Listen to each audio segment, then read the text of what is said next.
Borag Thung, Earthlets, and welcome to the 2000 AD Creator Tapes. I am your host, Molch-R, and this is the second part of our huge, absolutely massive interview with artist Simon Bisley. If you have not seen the first part of this, I implore you to go to youtube.com/2000 AD online and check out the first part. Absolutely fascinating. It's very long, but it's all the good stuff. And this episode is the really good stuff. So I sat down with Simon in his studio, handed him a copy of Sláine the Horned God, like his masterpiece from the late 80s. And we go through it page by page.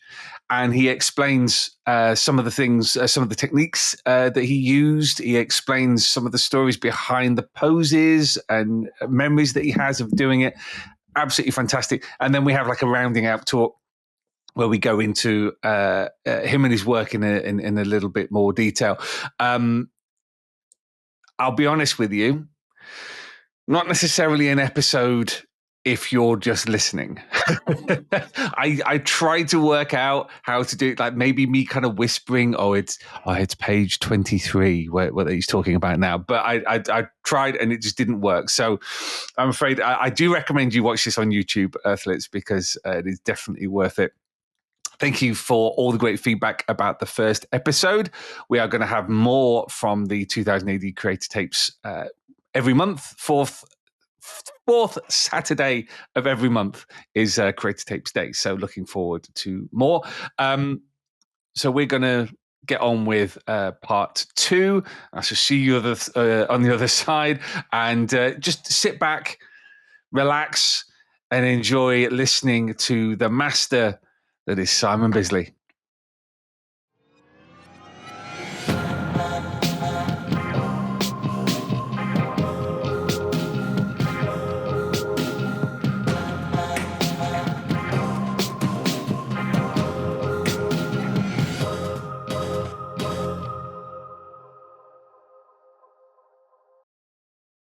Yeah. So, okay. But first of all, I mean, this thing's never really been out of print, has it? Not really. Not really. We keep printing it, and people keep buying it. So, right. So there's the cover. Yeah, its head's too small. There you go. I always thought that, but if something sparks, it sparks. I'm not going to say anything for the sake of it. No, absolutely.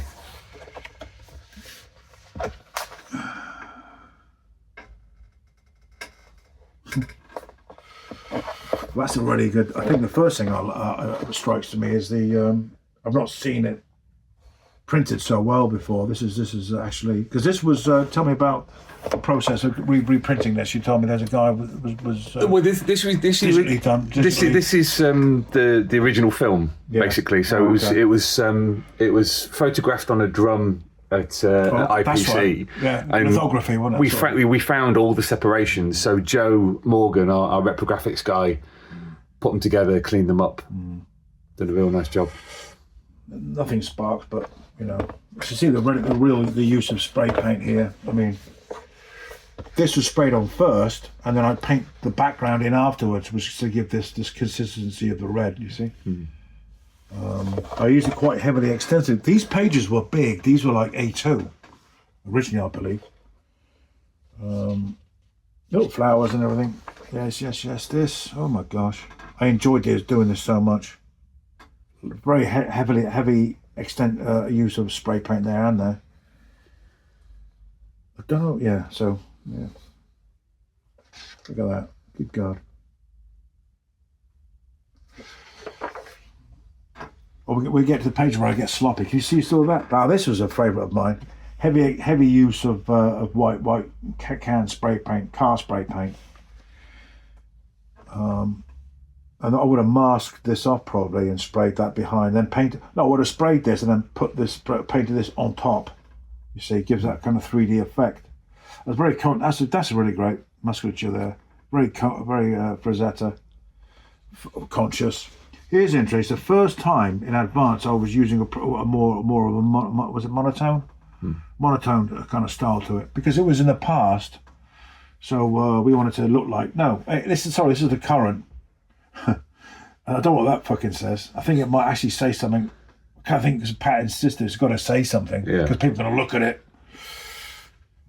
Anyway, so that here we go. Oh, this is great fun. This was. Yeah. See. Yeah. What can I say? See. Look at this. First time I went straight into Pat. See, we've gone from here. We've gone from here. We see a consistent look, and this. Remember this. This is my first attempting at painting. After the ABC Warriors cover I did, this is the next thing I was doing. Now you can see I'm going into something different here. I'm going into and then here now. So I'm just jumping. I don't know. This is instinctive again, just using a pencil and a bit of yellow.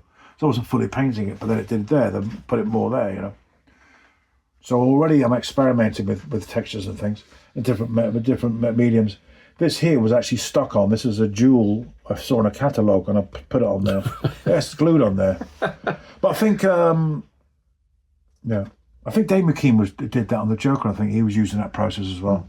So again, he was way ahead of time, And this is a nice piece. There you go. Yeah, that's mad as fuck, isn't it? I did enjoy the whole. People identify me with enjoying action, but I do enjoy the drama of human conversation and the reactions, which you could get quite widely with Ucko here. I had, him exposing his bum. I just add that shit in there. A reference Pat gave me was Steptoe and Son was the dad. What's his name? In Steptoe and Son, the dad. Oh, he's an old grumpy old guy. Anyway, yeah. And it's sort of a cross between the guy in I forgot what I was talking about. Steptoe and Son. Yeah, cross between Steptoe and Son, the old guy in it, and a chimpanzee. Well, you can see Ray Chimpanzee. Look, that's why I saw it. This is mad. I enjoyed doing that. My inspiration for that was what was that? Probably Highlander. Was that before or after Highlander? Do you remember? Was that from Highlander or inspired by? No, but he wasn't. What was it? Wasn't it? Well, I tell you, it was inspired by. Now, see that? That's an ABC Warriors robot. Remember the mechanics? And I've used elements of Celtic and my other kind of ideas of armour. And that's just basically kind of robotic, and some almost mechanical struts. And so that was a lot of fun. Obviously, this one's cool. Well, I mean, a classic case where you talk about being known for action. There's so much action in that panel, but so much of it is not necessarily coming from what the characters are doing. It's like the explosion of that whiteout coming out of the page. Yeah. That kind of comes naturally. That this is actually on. It looks like an acrylic kind of a acrylic board, a textured canvas board. So it's not actually canvas, but it's got a texture of canvas in it. I don't know what's going on. I have no idea what I was doing. I just did it, man. That was a reference from a bodybuilder magazine. I'm trying to think of the guy. Who was it? Lee Haney. I think that's Lee Haney's arm. That body there. One of the greatest bodybuilders ever. He was, Yeah, man. This is fucking mad. This is why I love doing this shit. This is crazy. I enjoyed that more than anything, I think. Yeah, doing that twisted anatomy and the action of power, all there. This here, I knew was going to be good. I knew it would be great from the beginning. I knew what I wanted to do on this. Of Sláine just kind of that was lounging. Well, this came from Frank Frazetta's painting of Conan in the 70s. Was it Sphere Books? I think I forget what it was called. Anyway, there was the famous one with Conan the Barbarian standing with his sword and the woman next to his knee below. The Barbarian, Conan. So I realised there's so much power in the static, so much power in the immovable, stoic, in the statues. It's just a strong image which project. This is all just everything's that's just so good, man. It just projects power, ease. And a dog represents calm, but danger at the same time, All these kind of symbols I'm using, I like that a lot, man. That's a fucking good piece. Here I got a bit more kind of crazy with the more frenetic and speedier with the conversations here. I enjoy doing these. I enjoy these more than anything, I think. I mean, it's talking heads are difficult to get energy out of. Yeah. But splitting it into the 9-panel grid probably helps an awful lot. Yeah. I enjoy doing that. I love the reactions and little subtleties, you know. But of course, Glenn did that magnificently. Glenn Faber did that one. But you can see how what a removal it is from Glenn's and McMahon's and everyone else who did it. This is, I can almost remember myself doing these. Very simplistic there. See, this is almost Bill Sinkovich. See? Very simple. Because he used spray paint as well. He used airbrush, I think. But before I knew, but I have to say, in my defence, I was already using spray cans and spray paint before. Well, this is why I was so amazed when you said spray cans. Bill was using it, because everyone else would be using, the smart airbrushes, and you're doing this with basically spray paint. Yeah, that's right. Yeah, I mean, this for example is pencil. It's all pencil. Yeah, you see that well? All pencil, and I just sprayed. You see, I just sprayed this brown, this red oxide primer paint on over it like that. This would have been cut up. This would I would have cut this and stuck these panels down. These panels would have been. Here's some blue. These panels would have been. I would have done this. They cut the pages out and then put on clean white paper to get the white borders. You see, you can see here. So I've used spray paint. Now see what I've done? I've just highlighted it on top of the spray paint, and even add a little bit of colour. That's a process, and I could then add in skin tones and everything else. So structurally, it's all done with pencil. Here we see some blue. Here, I don't know why I did that. Fuck me, I just put some blue paint on there. I think I would have put some blue spray on top. I think that would have just to break up the monotony of the oxide. Here, well, that's fucking great. Isn't it? I would have scratched the paper here probably, but that was off the cut. That's bloody great. Isn't it? Look at that, right down there. Fucking hell. It's funny when I say that's a very typical Frazetta pose, isn't it? This blue was fun. My God, that was fun. All that blue. Look at that. The shark in a way. You know, man. It's mad, isn't it? I mean, this is the thing. You're still at this stage. You're still in the first few episodes. Yeah. You've still got that Frazetta influence. Oh yeah. Very much there. Well, we can move along. And this is the point at which it starts to be you. I think it gets a bit more ethereal here. Yeah. And this is where it gets more. Yeah, I mean, this is fun. I think this wasn't trying to save time. It felt that it speeds it up a bit and makes the conversation more. It's about the conversation, not about the art. It's about. So who's your model for these facial expressions? That was me. Well, no, I mean on the woman. Oh, the woman. I just made that up. just did a woman. Here we go. It's getting way more fantastical here, isn't it? But then again, it's meant to be kind of like in a dream kind of state situation. Here, this is great. Now, see, this is. I would have done that in pencil again. You see, that's pencil, and then I would have just sprayed that blue over the top, and then painted the white over the top, blended it in and used a paintbrush I used a stipply brush to dry brush it, so it's quite dry. Then dry the highlights on there, and then pinpoint bits of water. This is very simple, just very watery paint. But that's rubbish. Look at that. That's just dreadful.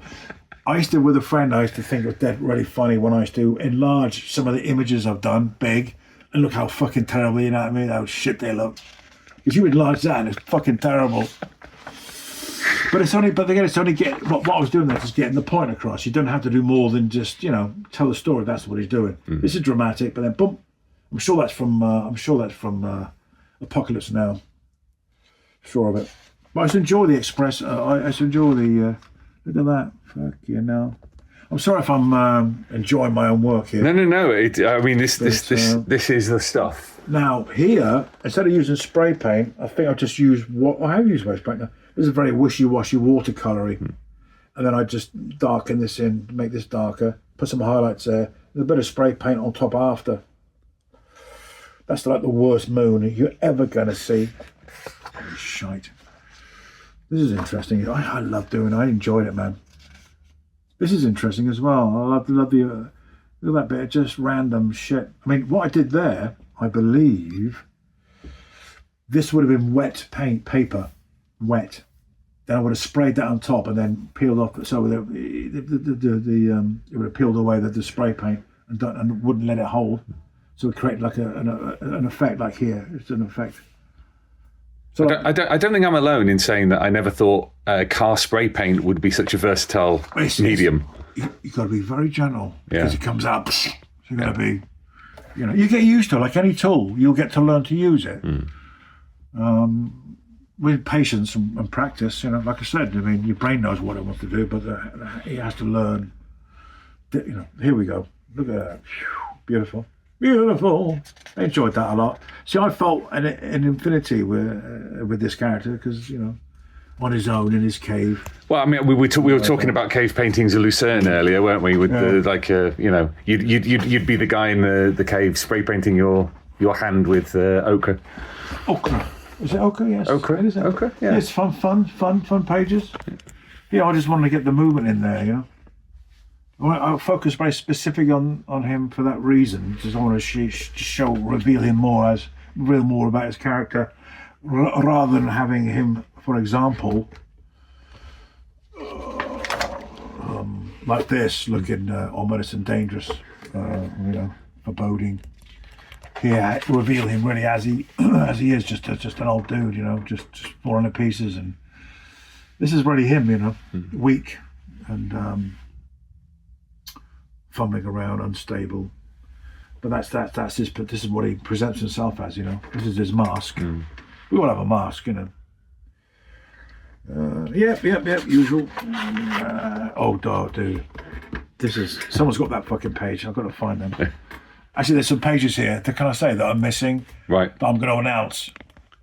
Fucking nicked, and I wouldn't know where they are. And who knows where they are? I'm sure someone's got them. And there are people out there with stolen pages. Right. They don't know they exist. Oh, jeez.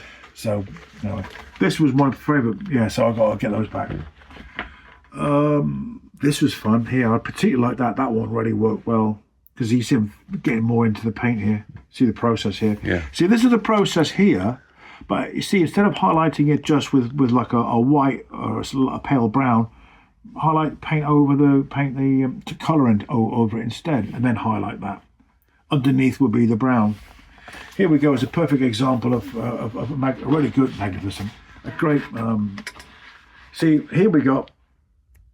What can I say about this? Well, we got the spray paint, all combinations of spray paint going on here. It's a matter of spraying over, painting on top, and spraying back again. So you get this kind of really unified. Things with spray paint really unifies the entire piece, brings it all together, tightens it up. Here we start to get a bit abstract, Michael. Here you go. See, I'm using pencil here and just getting it loose in places here. This is maybe where I'm just getting. This is a nice face. See, maybe this is the focus. I put my energy into that one. It does feel like the pencils and the lines are becoming more dominant at this point. That's right. Now here we have a complete altogether thing. It's just, and I was thinking constantly, look at this, how simplistic that is. Again, you can see how basic that is, but it's still effective, but it's a completely different style to everything. And I think when I was drawing, I was thinking, I wonder if one day I'll think that's just done really it's too removed from the rest of it. And yes, it is. Simon. You know what I mean? Yeah. Back in the day, now, a fucking 40 or 30 or 40 years ago, I let it. Yeah, Simon, yeah. It was a very different look to it, and what I get away with it. Did I get away with it? Yeah. Yeah, but, I don't know, maybe. Was that being lazy? I don't know. Then we're getting more into it now. Here, I'm starting to use colour pencil. You can see this colour pencil in there. I use just the spray paint technique, but I start using colour pencil in it. So it's creating a different texture. I don't know why I was doing that. But, and then I was really using bold areas of colour. I mean, this is way more complex. This is a way more, I don't know if you can see how well you see that. Oh, that's way more complex pieces, environments. If you see all this, the bolts, you've got to put all that in. And you can't spend all fucking day on this. You've got to get it done. So you find a way of just maybe telling being more expressive, a little more abstract, That's the way it is, Right here's this kind of suits the style here. We have this It's more about the effect of having the, showing his mood. I mean, it's a silhouette that and da.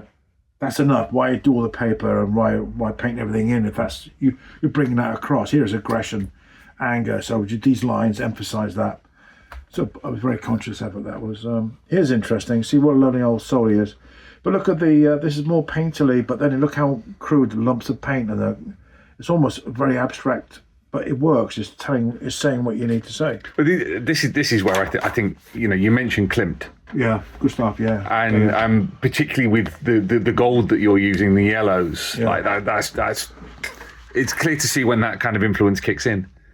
I think it just comes from your experience, like I said, and you're not conscious that you're suddenly apparent. Like when you write music, someone says, that sounds a bit like Celtic Frost. That's a bit very Motorhead. That's a very, very that's very Peter Steele type of negative, that part, because you think, oh fuck me, you know what I mean? Have I heard this before? Yeah, that was from another track from some. Yeah, so you take from what you're absorbing and you take in what you need.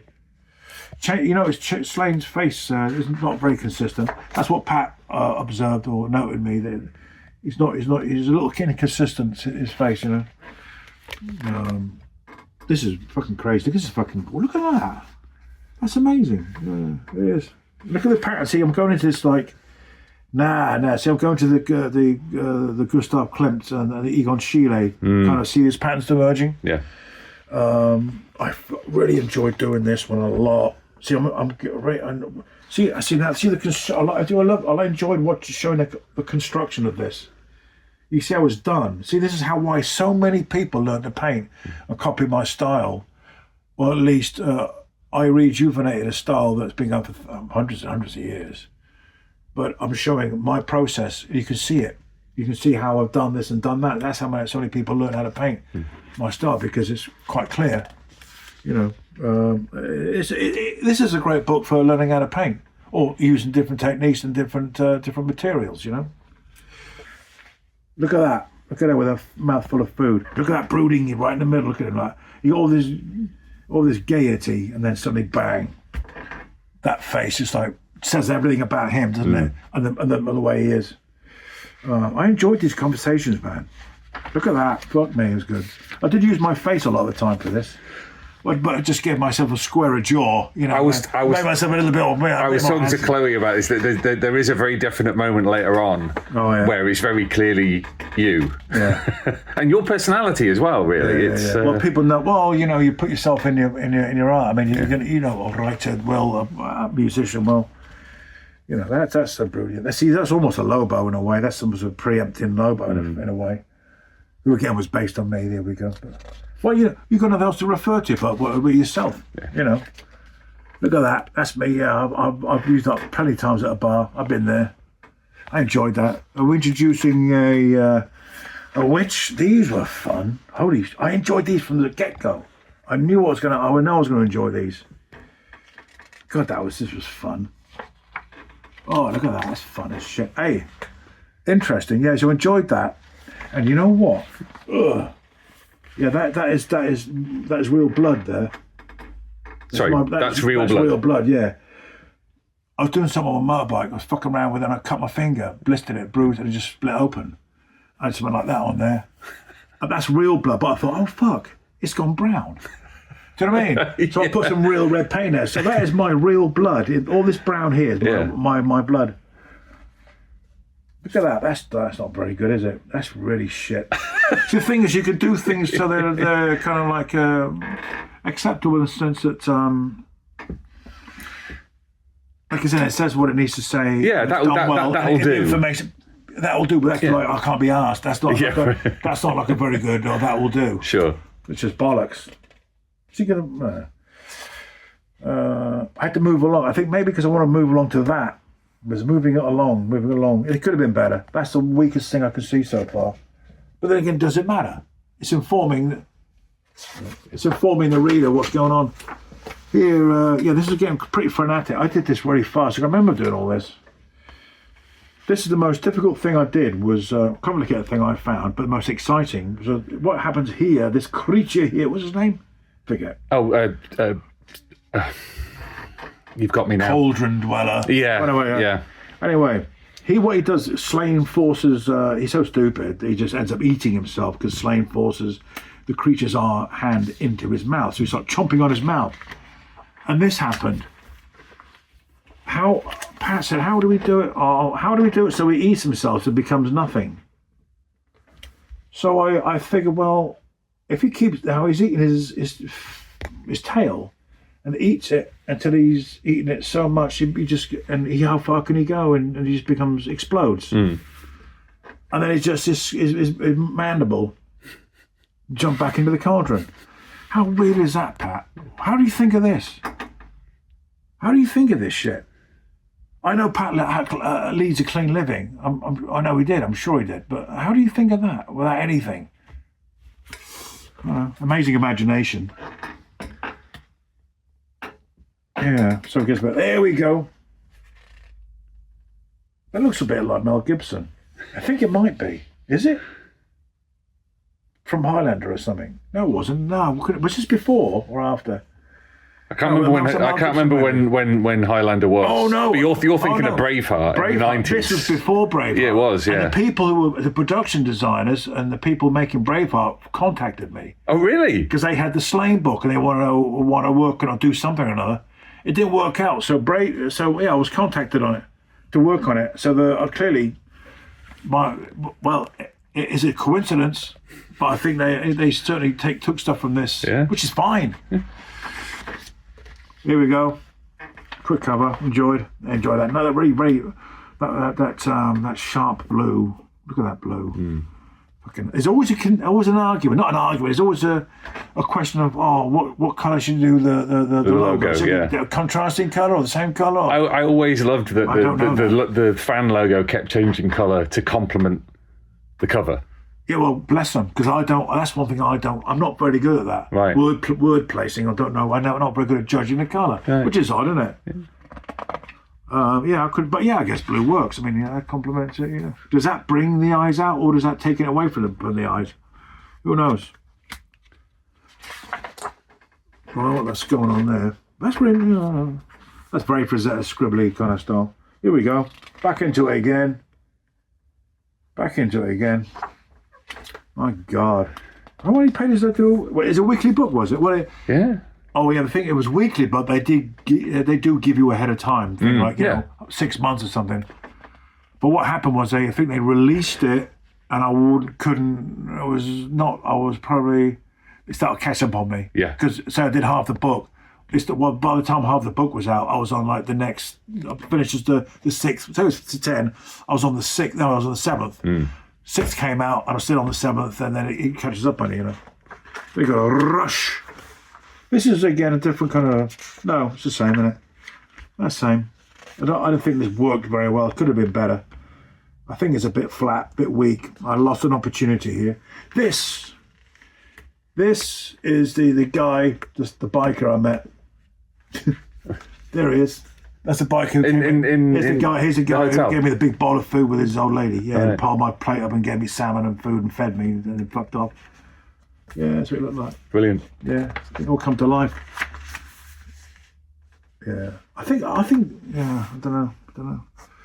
Look at that. This is interesting. Yeah, this guy was interesting. I enjoyed all this. So this is a bit robotic, a bit alien kind of thing. There's some little twirly bits here. This is interesting. I enjoyed this. This guy enjoyed this. Here we got little gift stuff coming in there. This is definitely 100% just a way of doing. Look, he's just there. Look, stick him in there quick. Yeah.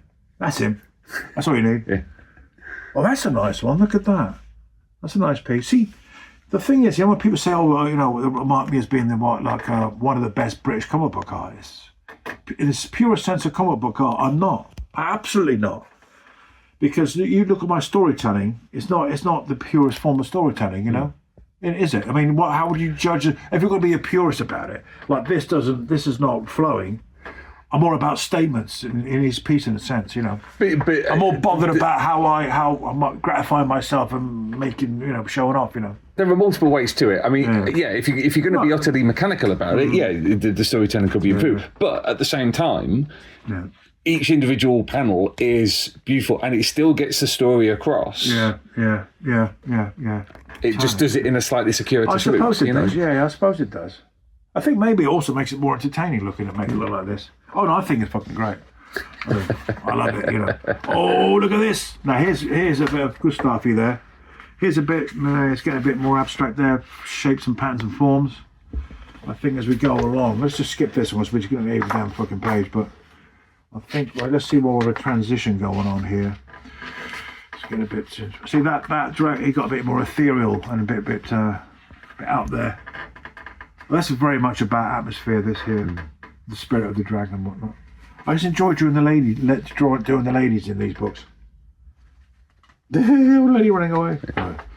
Oh, here we go. Oh, madness. I remember I was told by the editor, Simon, watch the fingers, watch the arse. And I always used to do great arses. So watch the arse, come on, watch the bum, you know. Oh, look at that, that's got a really nice swing coming up there. Look. Yeah. I mean, that's just coming up, isn't it? Whoosh. That's nice.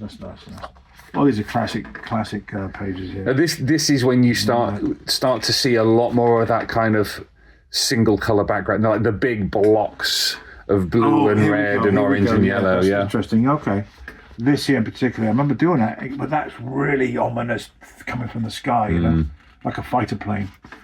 Oh, here we go. Yeah, I was getting much more. Yeah, I was getting more painterly, thicker paint.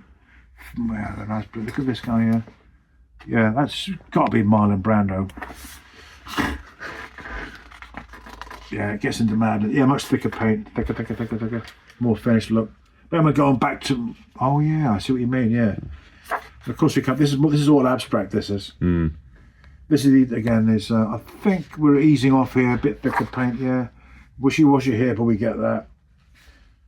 We're seeing more of, I think, a combination of all the styles coming together a bit more here. I think. Now here we get some very good stuff. I mean, they've got very. Yeah, I mean, I got told off for that. Oh really? Oh, Richard Burton. Oh yeah, and fair enough. So watch that because what is that? I just the repetition of the three panels. I don't think I got away with that. It's like it suddenly goes into newsprint and like, wow, and so what is he going to do now? So that's a very lazy thing on my part. I enjoyed doing. Oh, I love that doing that one. I loved all that doing that straight away. Magnificent. Oh, this is good. Look at that red in there, man. Fucking marvellous. Now, right. Bottom right-hand corner, I was talking to Chloe about that panel, about how if there's a better panel to express your attitude on Sláine, I'd like to see it, because that, for me, that kind of, that smile of resignation and just kind of, mischievous... Well, effectively, a child being told he's got to start behaving like a man. I'm told that a lot. There's a lot of that in there. Yeah, sorry, yeah. Oh, that would be a terrible thing, wouldn't it? Stop being, but now be a man. Yeah. That shit. Well, isn't that the story of Sláine? Just like, Sláine, every character I've done is like, I think it's childish. Look, as a creator, I'm always looking and searching to get a reaction. But, just to find out how I can push something, to find out what's going to happen. Yeah. Throw a grenade into something and just see how people can react so that I can use that as a reference thing, It is, yeah. Well, there you go. But I don't think that's a bad thing. This here, I just noticed, I'm sure that's a Glenn. I think when I did that, I remember all those years ago, that's a pretty a Glenn Fabry kind of pose thing to the head. Sure of it. Here are the chess pieces. I enjoyed doing these. Loved it a lot. Don't know why I put the skull in there. I just did. I did something because the whole one was Don't know. This works well as looks like very coppery, brassy ornamentation. Yeah. There you go. Sláine getting into it. These. Wow, I enjoyed doing these. The Avank, and there's this pressure, the stone of something. Womb-like cave beneath the sea. Womb-like cave beneath the sea. There you go. Nice and solid. Now here we go. Now this is really getting a bit angular here. I enjoy doing this character. Well, the king, isn't it? Yeah, the king. Yeah, I really enjoy doing that. He's kind of really. I don't know why he's got into. I love again drawing the madness, the craziness of the guy. Yeah. You know, it's just I enjoy doing that. Now he looks like the guy from. It looks like from that Mad magazine. Oh, I love doing this one here. Look at that. That was taken from a photograph I found of a guy, because you see that's very realistic. That's why I based him on the guy in the first photograph. So I saw that part of his face and just painted that. One of the rare times I did was just look at there. It's very Bill Sienkiewicz. So he's getting more human here, I think, less monkey-like. Oh, okay, yeah. Yeah, look at that. He's completely gone less simian and more human-looking. Now, these are the fun pages, man. Pink. I don't know why I use pink. Why do I use pink? Oh, and then start enjoying the hair. She looks great. Neve. Look at this. I'm just using water and paint. Water and colour, Just let it do what it wants, Create that thing and paint them in. That would have been an instinctual thing. Did it very, just achieve what I needed. These are all fun as hell, man. This is fun as hell. How do you do water? How do you do underwater? So that's what I did underwater. These are fun. Thicker paint. Yeah, thicker paint. Much thicker paint. Yeah, do you think, Mike? I mean, squiggly pencil marks. Yeah. Are these choices, a consequence of deadline of being under pressure, or is this? These are nice. It gets more finished. I mean, it's more blocky. No, it takes longer to do that. Right. Actually. But you notice I've used that style, normal style, but then it's just thicker on here because it's closer up, so therefore it'd be more detailed. This is more abstract here. This is just to sort of find out what. Now, here we go. You can see all the Klimty stuff going on here. Look. Yeah. I mean, we've all seen his pre-Raphaelite, gothic look to it, 20s kind of stuff. But I think it takes you to a different place. It takes you to a place where they're together because you're unified by these patterns. So it's not like in a forest or wood or a castle or anywhere else. It's just put them in a different environment together. I mean, it put them in the same environment together very much, but this it emphasises how she's feeling. If you know what I mean. Yeah. You could have that, couldn't you? But that adds to it. There's a classic old thing. Yeah, man, I think Motorhead used this on for some poster for one of their kits. Yeah, I noticed that they had Motorhead written on it. I can see why. I mean, this is probably inspired by Motorhead's Overkill album. Here we go. We're getting very here we go. Look at this. It's really getting abstract there. Very much. So this is a beautiful piece, lovely piece. I'm sure that's a body. That's Hilly Haney's arm again. What is that? Serge Nubret. Might be Serge Nubret, the French bodybuilder. Yeah, this is very abstracty. Look at this. You see where it's going. You see where it's going. But then we kind of back again. So I think we can proceed forward now. Akko's older now. So he's kind of gone back to his slightly ape-like appearance. Yeah. Right, here we go. Here we go. She goes through. So on to the final book now, and there's that huge battle scene. Oh, God, it's mad, isn't it? Yeah, his shoes. That's just, yeah. Fucking mad. That is mad. Look at that. Also, I'm looking for this page. Whoever's got that is mine. I want it back. This went disappeared, and you wouldn't believe it. These are great. This is exciting. All this is very exciting. I enjoy doing these a lot. I enjoy doing that a lot, I enjoy doing it. Love to do this one. Let's get a bit abstract there. Yeah. Yeah.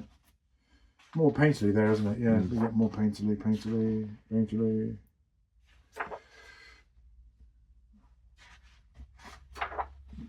Yeah, all that. That was fun as hell. Jeez, look at that one. With the warp spasms, yeah. Yeah, running out. Yeah, it's getting much more frenetic there. I enjoy doing it. Sometimes you see, but the thing is, sometimes when you look like these that aren't so much finished, but I'm excited to get them done. Yeah. Sometimes just like sporadic. That's enough for me. Because in my head, it's enough. Yeah. Until you look back and later thought, wow, I could have finished that off. Yeah. This goes into more romanticism, and I think definitely more getting to a where are we? More pre-Raphaelite kind of. I mean, yeah. On that page where he's been instructed to is it Neve who said Neve, he said he's having. I mean, that's pure Raphaelite. Yeah, enjoy doing that. This is, you're absolutely right. This I see. They weren't happy with. The editors weren't happy with this. Oh, with them embracing. Yeah, they didn't like the style. Right. They were like, I was warned. Keep it fair enough. Keep it consistent because this is going into like it's not that, is it? But because I liked their artists I like who use that style, like Jeff Jones. I mean, he's kind of used that, and other artists I've seen. This is very nice. It's detailed. Lots of things going on. But yeah, I mean, this is what I wanted. This is the look I wanted. I wanted pre-Raphaelite look. So I use that style for that, and it's sloppier, but it's what I wanted it to be like. Yeah, this is what goes. It's all going nicely. It's all going swimmingly. This, of course, I mean, yeah. This is actually. I don't know how I controlled that. I don't know with fucking car spray paint. I mean, look at that. How did I do that with car spray? That's really good, actually. That was from I think a friend of mine. That was. I'm sure it was. Yeah, I remember. Yeah, this is a screen. Yeah, this. Look at that. Oh, that's my friend. I won't mention his name, so I don't know. But that's one of my best friends. He was there watching me paint this, and he helped me stay up all night working on it. Because this is where it gets to heavy deadline. This is where it's getting to heavy deadline situations. And I was running out of time on shit. Oh, fuck me, look at that. It's mad, isn't it? See, I never think that as being sort of like really in bad taste in a way. The violence is just all part of like, I mean, the rib cage, all that, just part of the movement of the anatomy and how to give it. Yeah, I mean, just give it the blood and all that bones. That just gives it a movement to it. Outside, it's contains cell. That's funny as shit. Look at that. Oh, she cut him in half. Well, I see. I'm saying that's funny. Isn't that funny? Well, because it's ludicrous. See, the thing is, I just sometimes do parody. I'm a great one for making a bit of a dig and a parody of things. I mean, it's funny when you got Conan just in the Conan movie when he's fighting in the first Conan movie, and it just someone is off camera throwing buckets of blood and offal into it. It's just crazy as fuck, isn't it? Again, I worry about myself laughing at that, but there you go. I think it's probably a little bit late for that now, Simon. It's too late. It's too late. It is. You're right. Don't worry about it. So move on. I'm old. I can do what I fucking like. It doesn't matter now. There's nice work here. So I'm quite happy to compliment myself. When I say it's good work here, I'm saying for me, I'm gratified. I like this. Yeah. This is interesting because it's just a bit of green on the side says enough information. Now I knew I wanted a very specific look on this, and because it's centralized, and you see that's nothing that page, but do that, then it is. It's always have a focal point of a page for a page, so it's not all bland and everything else. Who awakens me from my ancient slumber? What's that film? Who awakens me? The Sword and the Sorcerer. Who awakens me from my ancient slumber? It's Sword and the Sorcerer. Remember that demon's in it where you don't know? I've not seen that one. No. Oh, it's fucking great. That's actually a good one. Yeah. It's actually really fucking good. Oh, that's a nice one. There's a Death Theatre image. This is very realistic. It's weird as shit because it kind of looks real. Well, not real, but it's more 3D than the rest. And you know why? Because this faded here has brought this face out more, and there's no black line around everything. So it's got more, your eye accept it as more as a realism, a real thing, yeah. God dear me. Dear me. I mean, it's remarkable that, as you say, these pages were being produced in the teeth of deadlines. Yeah. That's right. Yeah, I mean, it's like right on the edge. I mean, this is interesting texture here.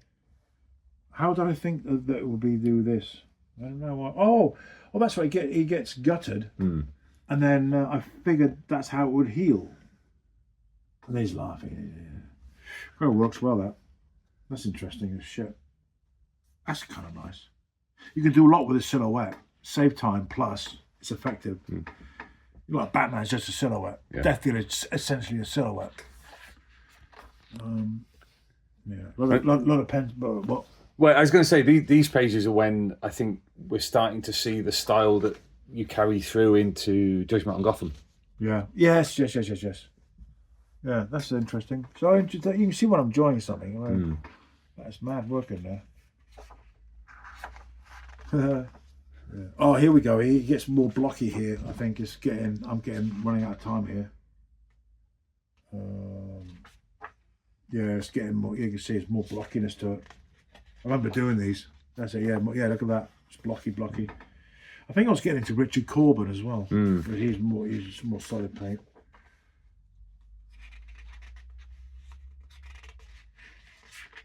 It's all grey, you know. It's all grey. Yeah, see, with the flow, the flow of the story now has become almost like but separate. They are separate times, aren't they? That and that and that. Oh, I see. Yeah, but you wouldn't think that was the same period of time, would you? You think that's just different events and different. Oh no, he's that's there I am. That's my face. Yeah, that's me young when I was smiling. When I had all my teeth. But you've connected all those panels by having Slaine's head in each one. Yeah, and things are going on. Yeah. Well, yeah, because this is whilst he stands there, things have been thrown over. Okay, so I couldn't tell that immediately because I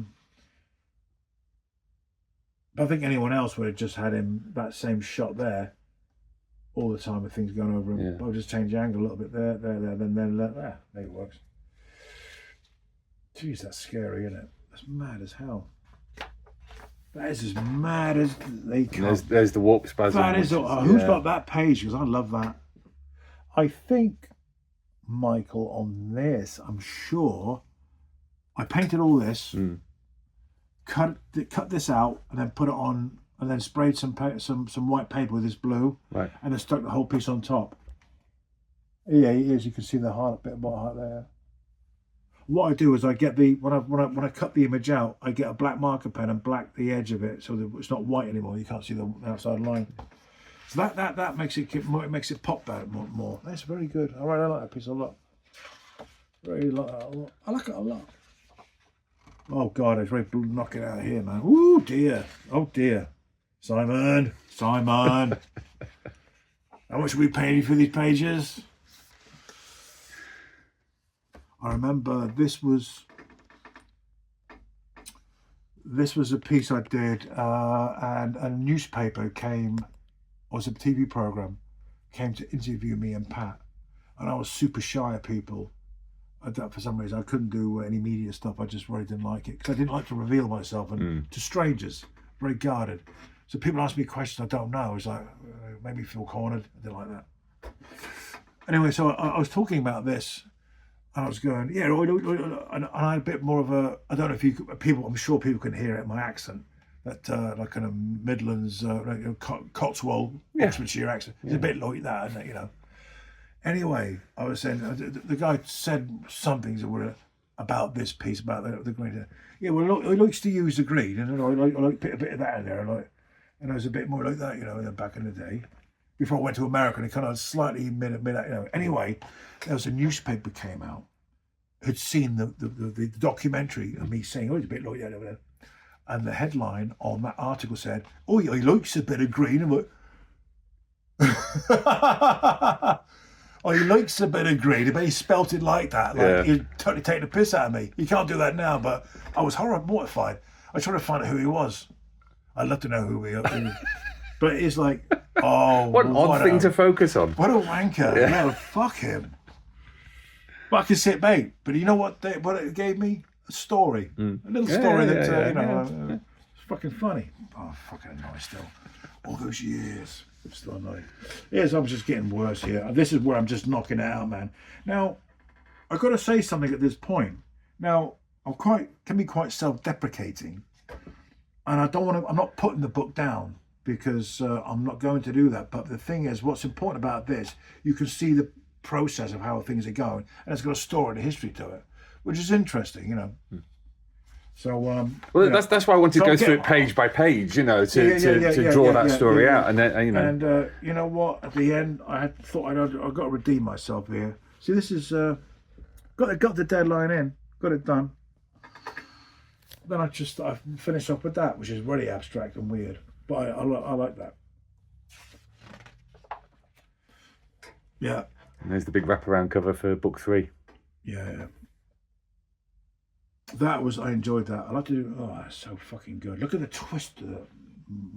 See, the thing is, I understood anatomy because I was very physical. Like I said, I went to the gym and everything else. If you need to know about anatomy, there's no point looking at a bodybuilder because they're not moving. Muscles don't move when in action; they move altogether differently. You know, they slop and flop about. The part that's tense is tense. So, if you want to learn about anatomy, go to the gym and watch people. Watching people. So, excuse me, sir, you stop watching these people. Hey man, you looking at me? Here we go. These are some more covers. This was a graphic novel cover, I believe, Michael. Yep. That's your regular kind of Sláine thingamajig here. This was this is another graphic novel, isn't it? Another one. I don't know, reprint cover. I think possibly, yeah. No, I think or was it a cover? I think it was. I think it was special. Anyway, who gives a fuck? It's very, very painful here. I mean, that's the from a marketing point of view. That's always nice because when you've got like a monotone background, they're very easy to cut out. It's got my. So say again. I apologise. I wasn't listening. No. It's fine. What did you write in the Ogham? Oh, here. Yeah. Nonsense. At that point, I can't be fucked to research what it's going to fucking say. I thought you were about to say that you put some swear words into it. No, I don't do that. Well, no, I don't want to get fired. Here's the. Oh no! If anyone, maybe put someone else wrote that in there, that I would know because you don't know. Because back in the day, they had letterers. Yeah. They had probably didn't like me, you know. If I put something as Simon as a git or something, don't like you, so yeah. But so I've got my daughter's name in there, Drew. Right. Which is kind of cool. That's a nice piece, actually. It's kind of now. What I'm interested in, Mike, is how many were all the. Here we go. So, did you have plates for all the pages, or do you have to shoot from the comics? We had them for all the pages. Yeah. Oh, that's brilliant. That's amazing. Yeah. Oh, really? Where the fuck were they? How did you? They were just in the archive. Incredible. Because an awful lot of the separations have been damaged or lost, blah blah blah. Yeah. But yeah, luckily our reprographics guy was able to dig them out. Incredible what he's done there. It's amazing, man. This here is very. What would you call that? Who is that? That is very. Oh, what is that? Who is that? That's who was doing that? I think he was doing that. I'm sure it was Jeff Jones or something. Right. I was looking at. Oh, I liked, but it sort of crept out of there. This is where I'm definitely going to this Doom Patrol. Because I did Doom Patrol after this, I think, or before. But so it's interesting because you look at if I cover this up. Right, and then bring that in. That kind of makes the whole thing zap up. Oh, with the highlight of her tail. Yeah, and that would have been a mistake. That would have been probably something you leave because you're left with gifts, you know, little things, you know. That's an odd choice. That weird blue around there. So I said, really enjoy the abstract, and I really enjoyed that a great deal. Well, I'm very lucky to get this. Oh, here was some black and white. See, look at this. That's not nowhere near as good as Glenn Fabry's Sláine. It's different. It's not. I remember Glenn Fabry saw that. I showed him that, and he goes, "Yeah." So what do you mean, yeah? You know what I mean? I can't ask someone's opinion because they say, "Well, you know, you've done better." Because what do you mean I've done better? Well, you've done better. Well, what do you mean? What's wrong with it? I understand what's wrong. You know, if I show someone a painting, then what do you mean they paint? Well, it's okay, but maybe you should. What do you mean? Maybe you should what? So. I want someone's opinion, but I can't handle it. I walk out. Usually, I'm always wrong in a lot of things, but I do have a think about what people said, and then eventually, my pride is wounded. Then I'll go, yeah, you're right. That's one of the most important things doing in your life is that, you know what, it's accepting someone else's opinion and living and going, because you learn from that. Because if you don't hear the truths, then you won't learn anything. You just remain static, you know. because we all experience things together and we exchange ideas. If I'm presenting something to someone, with these visuals, they have every right to say what they want about them, because it's not mine anymore. It belongs to them. It belongs to the world. You can't defend bad work. Well, you can try, like I've done in this interview. This is a jet now, but really, I'm so proud of this. That got me where where I am. To be honest with you, and very fond of it. Very fond. Yeah, one of the things I want to talk about, because I mean, you mentioned bodybuilding, a lot in using it as inspiration for both ABC Warriors and Sláine. And I think years ago I saw a photo of you when you were a teenager. And you were you're quite tall, but you were quite scrawny as well, weren't you? Yeah. Was the kind of the bodybuilding and the exercise thing a way of like I don't know, you trying to bulk up and be a bit more imposing, or oh God, I mean to be big, to be imposing. It's not my character to be imposing. Well, I mean, want to do that. No, I mean I wanted to be like Conan. I just want to look like the superheroes. I enjoy. I mean, there was Arnold, and I mean I was reading Muscle and Fitness magazines, and Arnold, Tom Platz. Like I said, I've cited Lee Haney and Serge Dubray. Yeah. And I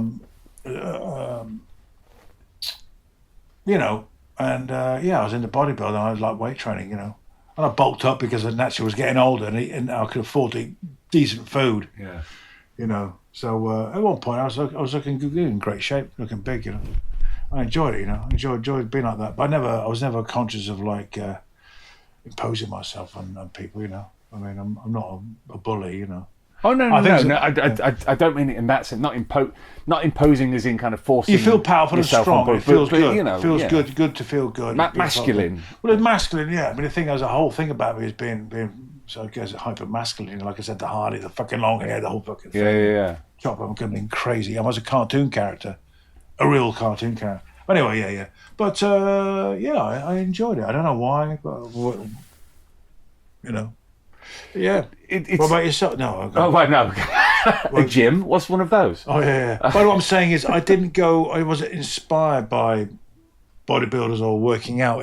I learned more about how the anatomy, how the body moves and works by training. It just become apparent to me that, like I said, you look at Bodybuilder magazine, they're just in a static position. A Superman position is fine, but anything else doesn't work, You understand the fluidity of the body. Because it, like you said, you said not necessarily your body, but your face appears in the Horn God. As many artists either use themselves as effectively photo reference. But I wanted to ask how much you did see of yourself in Sláine. Whether you did. I was Sláine. I am the character. I'm involved with it. Totally. Because I was particularly handsome back in the day. I had all my teeth and all my hair. I was a good looker. I was a good looker. Yeah. So I mean, I was kind of perfect for that in my head. So the characters, Plus, it's a good reference. I mean, if anything, it came about by just using my own face for a reference or expressions. I mean, you look at Jack Kirby. I mean, you can see Jack Kirby in Jack Kirby's art, and you look at Glenn Fabry, he looks like Glenn Fabry and Billy Idol combined, So, I mean, it's natural that, you draw what you see, You can't help it. I mean, like Batman, Judge Dredd, it's all the same. It's just part of you, isn't it? Because the reason I ask is because, obviously, you can debate whether the Horn God was revolutionary or whatever, but it had a profound effect, particularly on 2000 AD, because it, fully painted artwork was very popular, and so a lot of people were asked to start painting, a lot of people off to start painting, a lot of people learned how to paint so that they could move with the market, and yet I wanted to see how you felt about that at the time with something like the Horn God being very personal. You know, you're in it. It's your big break. You're getting all this praise. How did you find that post Horn God moment? How did I find it? Yeah, I didn't find anything. I didn't no, because I was on to something else by then, and I'd removed myself from it. I can do that. I can just leave things and let them live their own lives. I think I'm affected maybe later on, but it was successful and people was enjoying it, still liked it. It's still in print, but because it's so close to it, it's just a shark or a my dolphin fin breaking the water, goes up and comes out. I'm just doing, it's just, I don't know, it has a weird, it's just a strange analogy, but it's just, it's like a surfer, surfing on his board, man. He hits those waves and loves that wave and that wave, and he has good memories that way, but he's looking for the next wave, I'm not going to be static. I keep moving.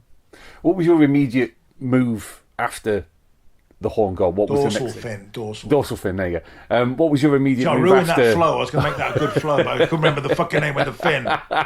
So fuck that up. Wait, I'll edit it in. It'll be fine. Please edit. No, keep that fucking bollocks.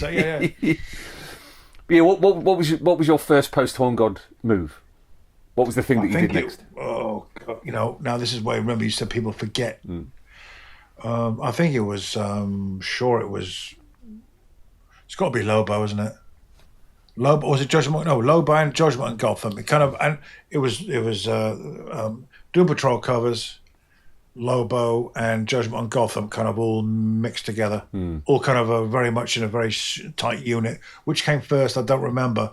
But I think whilst I was working on Sláine, I'm sure I was starting to do stuff for DC. Yeah. I'm sure of it.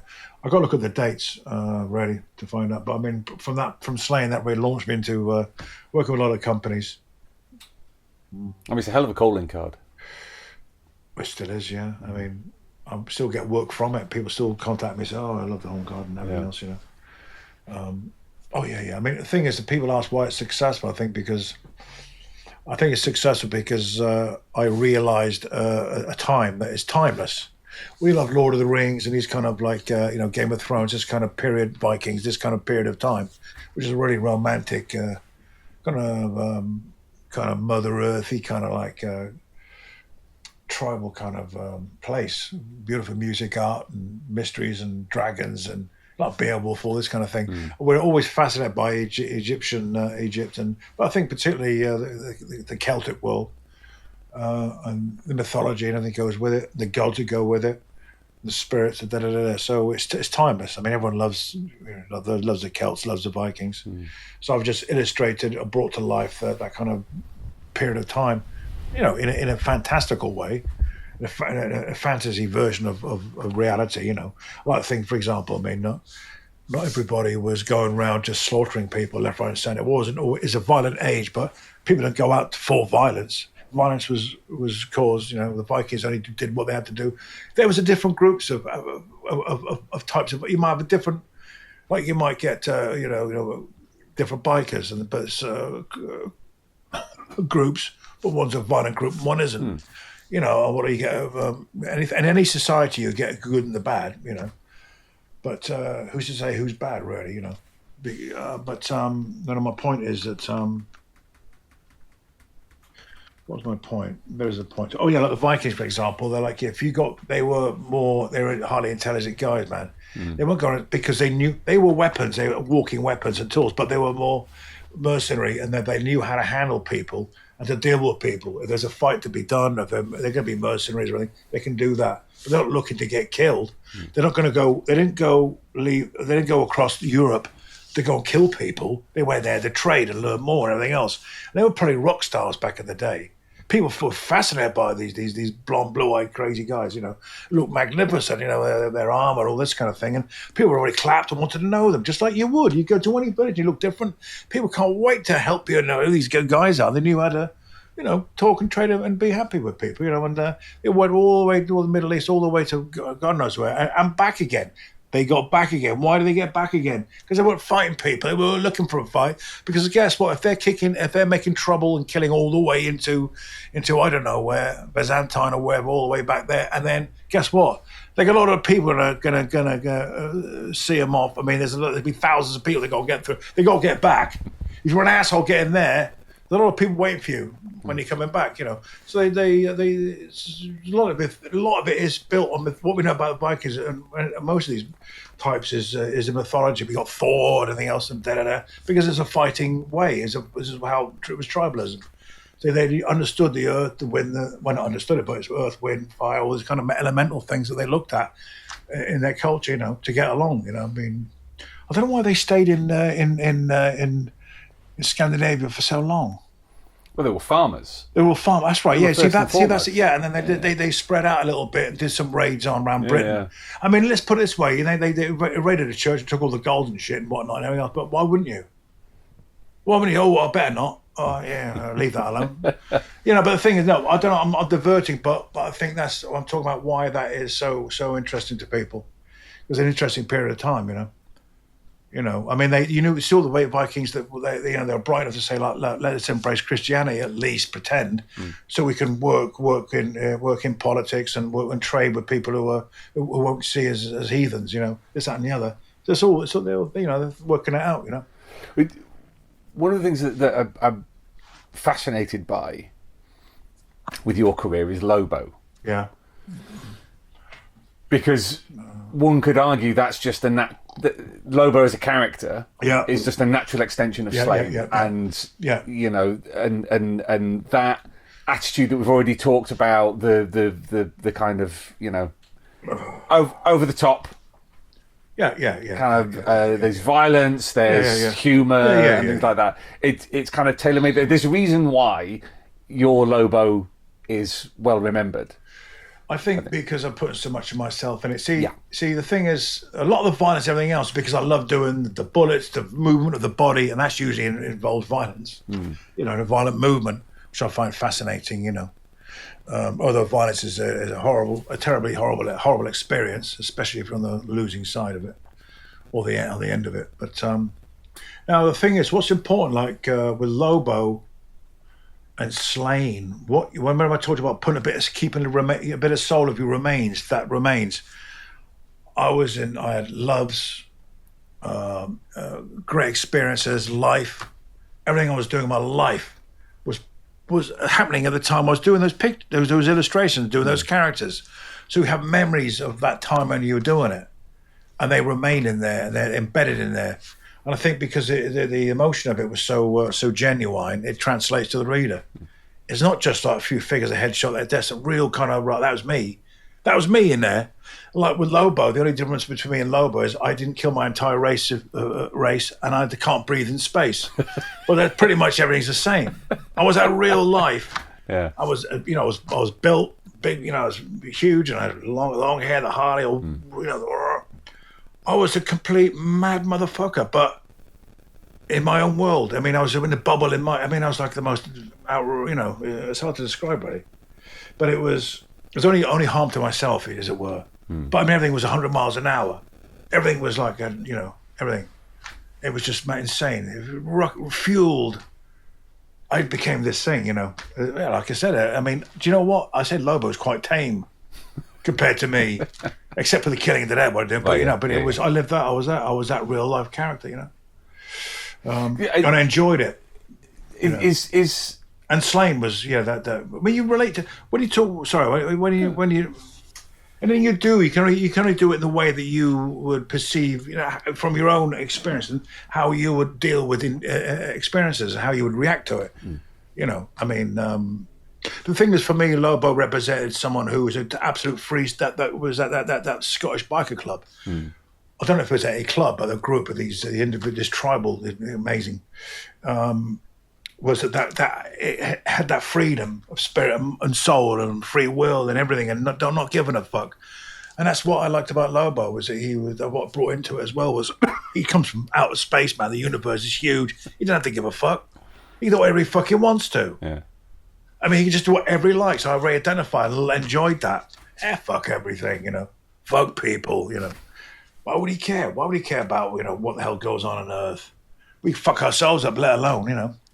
So it's looking. I mean, when you got to imagine if you've got that amount of free space and free everything else, you don't have to worry about nothing. You just can enjoy your life, And I don't know. I mean, that's my interpretation. That's how I brought it across. In the end, that's how I saw it, and that's how it was presented, and ended up being. I think the reason why he was successful because he wasn't. I think he's still successful now. Is because he was totally outside the DC universe in a way, and I kind of I felt like I owned the character because he's me.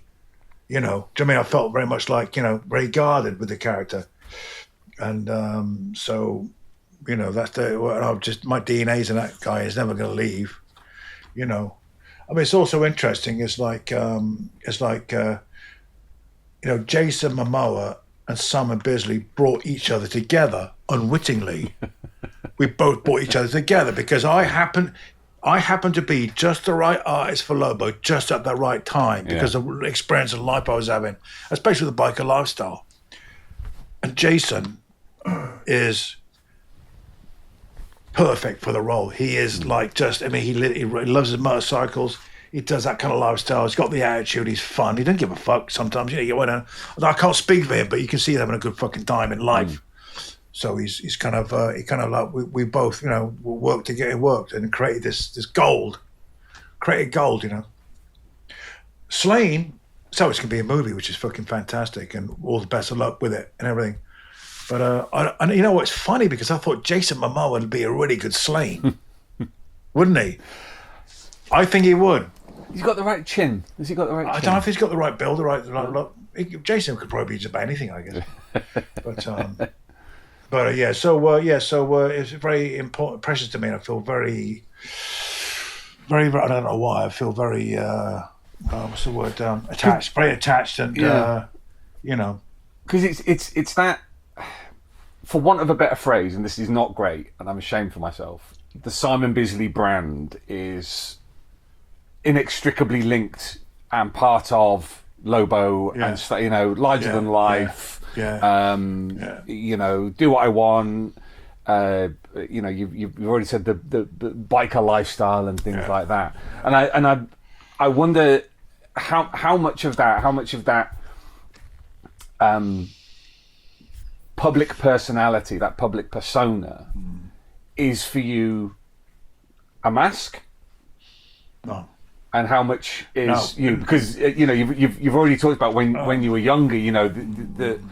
Interesting. It was quite often a way of deflecting attention that you didn't necessarily want. Well, I don't know. The thing is, it's interesting because people said, "Oh, that's just Simon putting on this thing." He's crazy. He's doing all this. He's doing this, and he's saying, whatever." No, but I said, I've seen Simon. But they don't realise that's because then I'm relaxing being me. Sure. So that's your true self. The true self of being, would you call it crazy? Free will, free spirit, free mind, not giving a shit. Is me when you get to know me. Well, I can be extremely calm and quiet. You know what I mean? And I could be not that person. I'm kind of very split down the middle. There is, but I'm not. I never put anything on. I think if I put anything on, it's when I'm trying to be cool. When I'm riding the Harley Davidson, trying to be a badass and trying to be cool. Which I think I do look quite cool. But got to get off the motorbike and just be just me. But I don't know. But I think that represents to me like everything. I don't know wherever there's been discussed and analysed and everything about this whole thing. But it's where I feel like. If I could let this fucking bike could take off and go into space, for me, it's flying. I'm flying. Yeah. And I'm having adventures and meeting people and all this sort of shit and being crazy. And being crazy just because I'm being expressive and excited and everything else. Yeah, I know I can be. I used to be a troublemaker because I'm just, but in a cheeky, then it's the menace way, Do you know what I mean? Just to explore life and find out things about people. And I used to love it, But I think the real me is when I'm just being having the most fun, enjoying myself and being loud and bombastic. I got to rein it in. I do. I don't put anything on, but I do put on trying to be for sure. My mask is like Trying to be cool, you know. Sitting there, trying to be a badass at the bar, you know. Do you know what I mean? That's that. But when it's suddenly go, I'm talking like this, you know, blah, blah, and suddenly go, I'm talking like this. I'm more higher pitched. I'm talking like this. You know, and my guard's down there, and I'm just like, you know, being me and you know, great stuff, excited about everything, you know. So yeah, it's if I get no, I wouldn't put anything on. Me putting it on is when I'm just pretending to be a tough guy, which is dangerous, you know, because you've got to back it up. If you think you're dangerous, you better not come across people who are fucking dangerous, because they ain't gonna fuck around, you know. Do you know what I mean? Because there are dangerous people. There are really genuine, and they're not like this. They're just fucking dangerous. You know? I think Jock defines it as swagger. Yeah. With artwork, you need attitude, and that's what people are responding to in your artwork. You know, so some people see masculinity. The vast majority just see attitude, and it's your attitude that comes across as masculine. Well, no, and not necessarily comes across. Some people will see it that way. Yeah, but if they do, what's wrong with being masculine? I'm a man, but it's so about attitude. Okay. It's about that personality that you've put into your artwork because you're in it. So you get a character like Lobo, and people see the attitude. Yeah. Well, yeah, I guess, it's just my attitude in ink. Yeah. Well, yeah, I mean, that comes across. But also, I'll put myself in the characters. How would I act if I was that character as well? I mean, a lot of stuff in Lobo was I just added it in. I mean, it wasn't even the fucking script, you know? Yeah. Those pages where I just kept, adding more of the crazy, funny stuff and then more of the violence and everything else. The dog wasn't even. I added the dog. I just added an extra page so I could add the dog swallowing the elf's head and things like that. Because I thought it was funny as hell.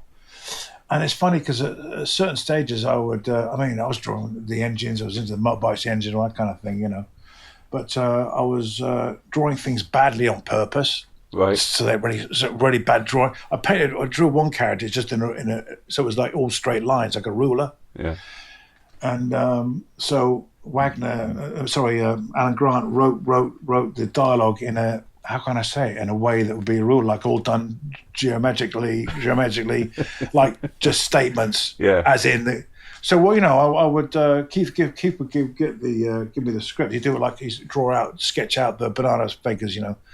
The storyboard it. Yeah. Then I take that and just kind of like add to it or just ignore bits and just it was like a high octane fueled thing, you know. It was like a jam. It was a jam session, and that's what we were doing, you know. Yeah. We were having a jam session, a lot of fun with it, and it passed everyone by until maybe they looked at it and thought, "Holy shit, you know, this is crazy." You know, this is what the hell are we going with this, you know. And they started raining in the blood, but it's, you know, it makes sense. But we got away with it, had fun, and made the character a success because it was a real genuine. It was almost like a backstreet book done in an attic or done in a, what do you call these independent? Like a zine. It was like a zine done like in a massive, big corporate company, but they didn't notice, you know. Do you know what I mean? And I thought, what the fuck is this we're doing here? What's Simon doing? But it's. It's been, but it was fun. I think, of course it was, but I think maybe people just don't know how to do with I think when I left, people didn't really know what to do with the character. I think they thought it would be like Looney Tunes or Wile E. Coyote. Yeah. Or who's that guy, Foghorn Leghorn? Who's that guy with the guns? Yosemite Sam. Yosemite Sam, yeah. But the thing is, Lobo's got, for me, it wasn't just like he's a goofball. I mean, there's some darkness there. The thing with Lobo is that he can be funny and a goofball, not give a shit, that kind of thing, right? And friendly and everything else. But I think of him like you would think, but it's unpredictability. Yeah. That's the danger, is the way it can just switch. And that's basically because he's dangerous. And you know that's there all the time. If you make a character just a goofball all the time, there's no danger, there's no threat. It's a bit, I equate like Lobo like owning a tiger. Or like a fucking a chimpanzee. They eat the having fun, and suddenly it will fucking switch, and you don't know when, and it'd be devastating if you fuck. You know what I mean? It could be bad. Do you know what I mean? I think they react to maybe something of being soft soaped. massaged. Do you know what I mean? Sure. And then they find the falsity of that. The manipulation is seen and noticed, and then they react to it. Yeah. He ain't put up with the bullshit. It's like panned and, you know what I mean, manipulated. You know, which no one likes, though. He might react badly to that, you know. I'm putting myself again into that character. That's what I put into the character. Quite. At the time you were doing, I mean, talking about DC, at the time you were doing Lobo, there was Judgement on Gotham. Yeah. With, where you've got, around about the same period, wasn't it? Yeah. Where you've got Batman and Judge Dredd. I mean, that's probably still the best-selling Judge Dredd story ever in terms of like single unit sales. Yeah. I wonder if that because that was painted as well. That was painted, and I think you struggled with deadlines on that one as well. There was a story about an ice bath. Was there towards the end? Ice bath? Yeah. Somebody was it Steve McManus came round your gaff. Yeah. And ran you an ice bath to keep you awake so you could finish it. Or was that somebody else? No, that's not true. Right. No one's going to put me in a fucking ice bath to keep me awake. If I'm going to go to sleep, I'm going to go to fucking sleep. Who said that? Was weird, isn't it? No, I said that. No. Oh no. Yeah. No, Steve did come down. Yeah. No, Steve McManus came down, and he did come down. I didn't put me in an ice bath. But he came to see how things were, how things are going, progressing, and he's very, very pleasant. I didn't even remember why he came down, but it was for that reason. But no, it was good. Yeah, fair enough. Fair dues. Absolutely felt fine. You know, they got.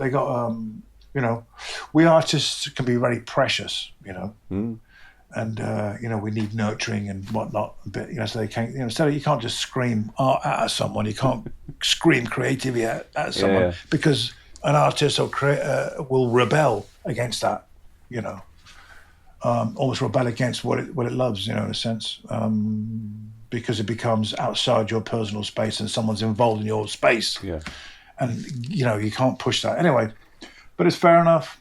Fair enough. I learned to understand that was the way it goes. They got to publish the damn thing. Can't, Simon. It's not, stop being self-indulgent, fucking about in motorbike and just get on with it.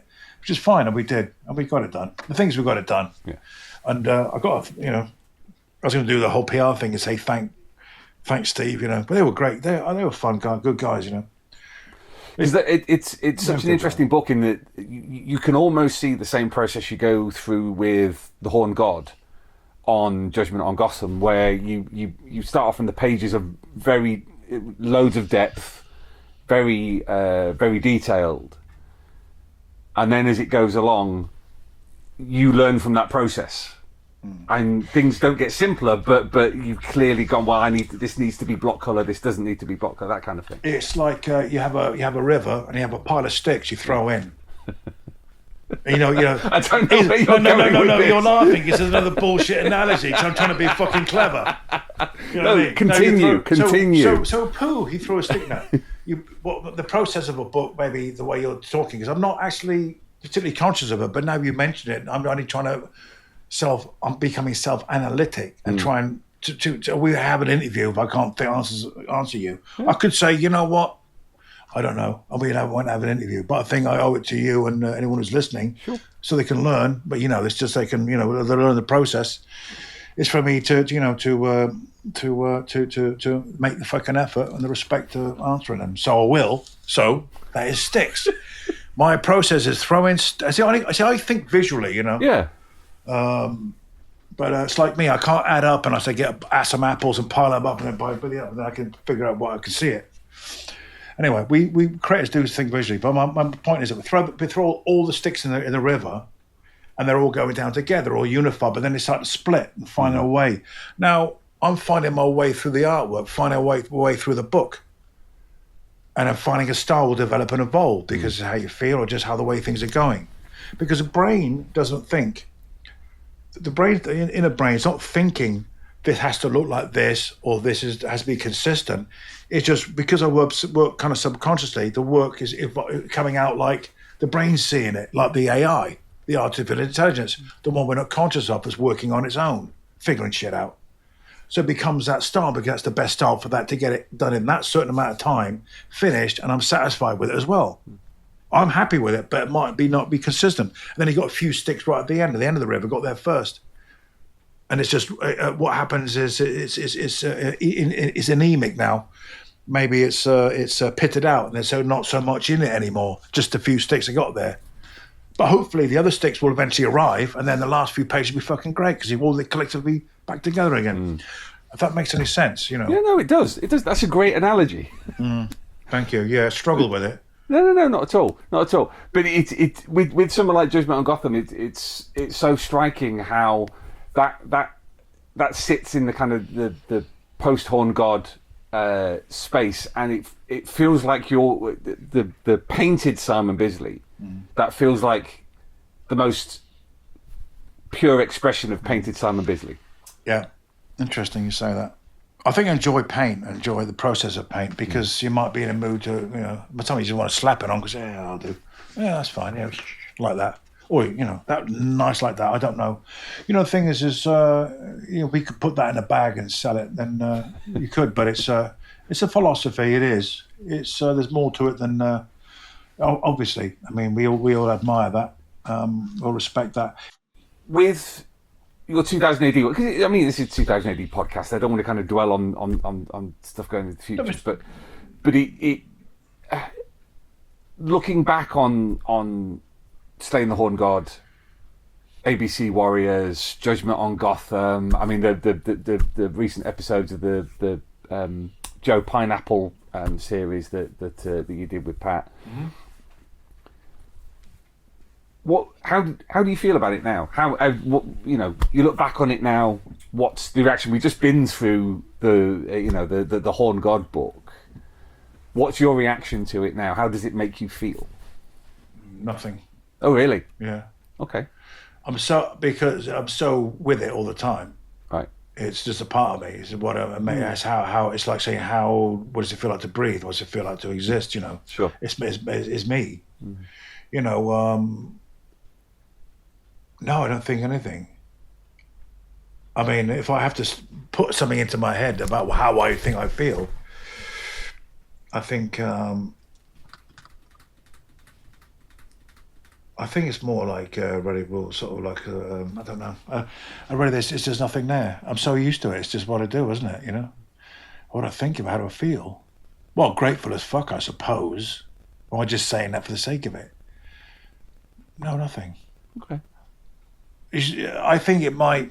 Only thing it would bring me back to a time. Bring me back to the time, and I might get teary-eyed because I remember the time. And I tell you what does make me feel like that's just genuinely popped into my head is that how good it is. Sorry, guys, that's how I feel.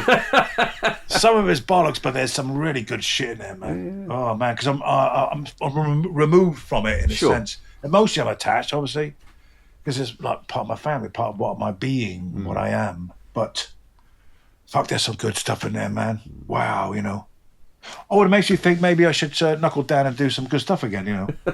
Because I've become lazy. Well, right, okay. So that's a really interesting thing to say. That oh, God, now you consider yourself that. Not lazy is the wrong word, but that there are you have modes and processes that you rely on to do stuff now. Yes. Whereas at the time it was all fresh and it was new and you were discovering it for the first time. Fascinating. No, I think that's really good. I've learned a lot from talking to you. Actually, I think that's very true. Yeah, I think you're right. Of course, because it's like yeah. I suppose I think it was like Frank Frazetta said to me. He said, Frank, he said, where does the fire go? That's what I mean. He said, he's talking about his work. Where's the fire? Where does the fire go? I don't know what to say. I said, well, can we just make another fire, rekindle it? The thing is, Frank was always good, right? Always good. But I think what it is getting challenged. Is a challenge. That might go back in the masculinity thing again, you know, where you want to be challenged, you want to be, get up and fight, you know, but through your work, you know, we don't, you know, I think that's something that's going to really invigorate me, you know, and get me really excited because I've done it all. I've tried all kinds of things, you know, but there is a whole stage of me that is preparing to do. I've got a whole series of paintings I'm going to do for myself, my own paintings. I'm going to do the ultimate of characters I want to do. They're going to be just incredible because they've always been in my head, you know. Yeah. And I want to do paint. I have an exhibition of just paintings, you know. So there's still there. But that's interesting you say that. Yeah. I think. Yeah, go on. I was going to ask if you'd actually met Frazetta. I met Frazetta. Yeah, I talked to him. I met Frazetta, and I talked to him. We talked frequently on the phone, and we got on very well. He's a wonderful guy, you know, and very funny. We used to have great conversations, you know.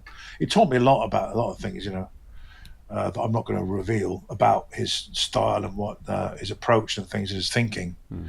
And I think I won't because I want to keep it to myself because I want to, you know, because I think that's it's nice just to keep that, you know. Yeah. And there's some secrets there that I'm going to tell no one, you know, because there's some interesting shit there. But he was a fighter. But he was good at everything, and he had that kind of same kind of macho masculine drive, you know. Yeah. What was his reaction to your artwork, to the obvious kind of homage and influence? He said to me he liked that I was sort of taking it at my own kind of. He thought my muscles way over the top. He said, "Man, don't give him 14-inch arms, not fucking 30-inch arms." He said, "Tell me about that. It's way too over the top." But Jesus, slow it down.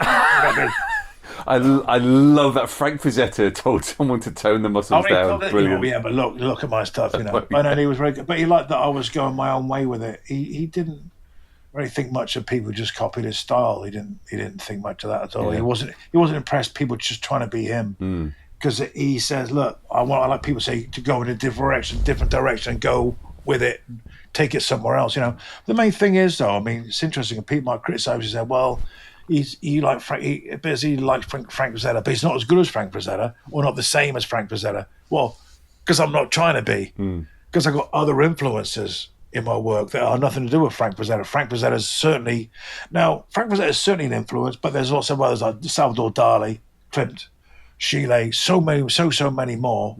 I mean, Turner, William Turner. Is it William Turner? I'm bad here. Turner with his landscapes, British artist, and there's so many other artists I'm inspired by, you know. And Frazetta's. I think I possess that kind of power that he had. Certainly, that kind of power and drive comes across with my stuff, same as his. But that kind of power that I think one thing I do have is my work has a lot of power that you can't really, like Glenn said, well, how do you get that?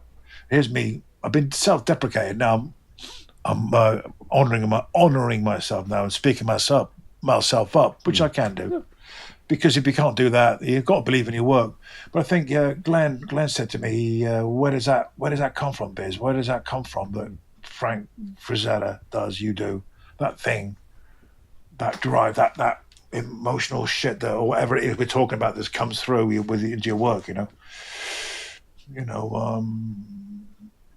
And I guess, yeah. But I think Frank Frazetta was going to come and stay here for a while and hang out, but unfortunately he died, so didn't have that chance, you know. But what extraordinary talent! Well, now that as we're talking about, it's like he's an entity, a force, huge force, isn't he? It's like you know what I mean? That's what a force of nature, man. That's what happens. That's how that has you're right, has an impact because you're a force of nature. You know, Michelangelo's a force of nature. Look at his fucking art. Look at his work.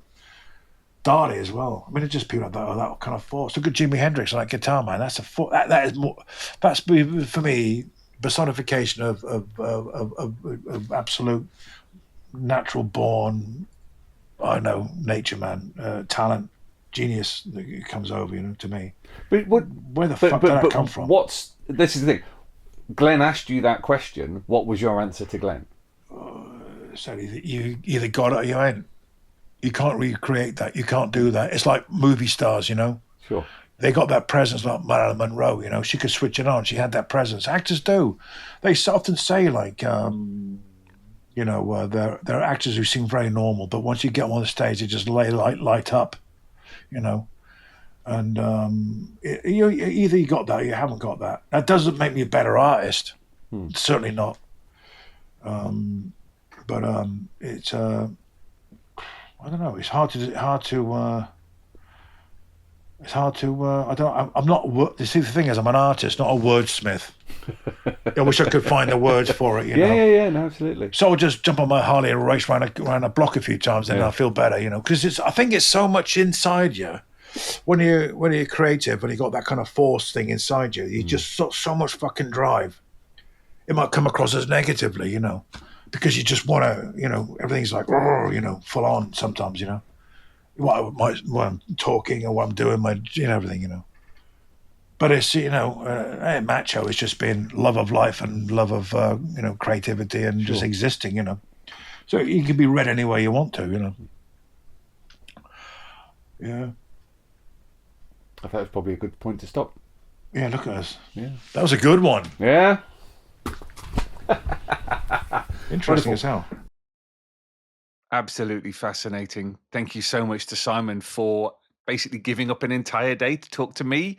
I hope you enjoyed being there with me, Earthlets. Absolutely fascinating insights into Simon and his work, his 2000 AD work. We kind of, I kept it restricted to 2000 AD because just what an incredible career, and I kind of didn't want it to get away from us. But I hope you gained some insight into what is a unique talent who changed comics forever. So we should be back in a month's time with the 2000 AD Creator Tapes. Make sure that you're tuning in every Wednesday for In Orbit every Wednesday with myself and my co-host Chloe and my colleague Steve. Second Saturday of every month with the 2000 AD Deep Dive, where he goes into the archive, does a deep dive into the archive, and talks to someone about a series or a character from 2000 AD's past. If you've not signed up to the 2000 AD newsletter, then go along to 2000ad.com/newsletter. You get like 450 pages of free downloadable comics when you sign up. I mean, there's not a better deal in comics. And it also means that every week you are kept up to date with everything that is happening with the galaxy's greatest comic. So we'll see you in a month's time, Earthlets. Thank you for tuning in. And until next time, Splundig Verthrig.